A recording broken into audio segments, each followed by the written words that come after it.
Hey everyone, Tim here from Tech Life and welcome back to another quick video. And today we're going to take a very quick look at the new Microsoft feature for Windows 11 version 22H2. And with this update, we can see that the taskbar has now been updated with this new search box. It's no longer a button. Now you can click down here and begin typing search queries into here. So I could type something like, how many mil in a cup, and we can get the results given to us in the form of apps and documents that might exist on my computer. We'll get those things over here on the left, and over on the right we'll see an expanded web search that might answer our question.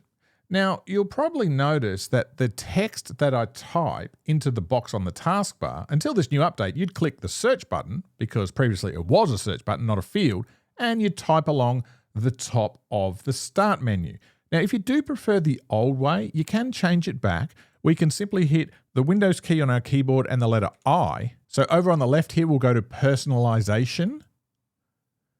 We'll then hit taskbar.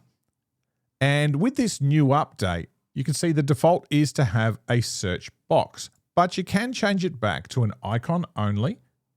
And it's simply that. It's now an icon, which when you click it, it's going to bring up the start menu, and you can type in the box up here.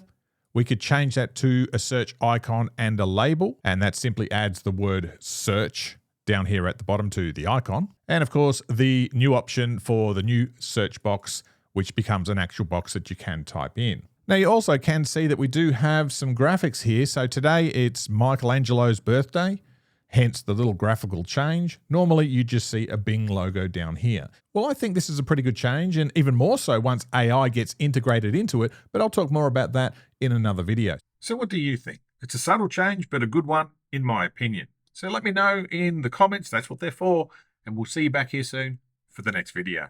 Have a great day.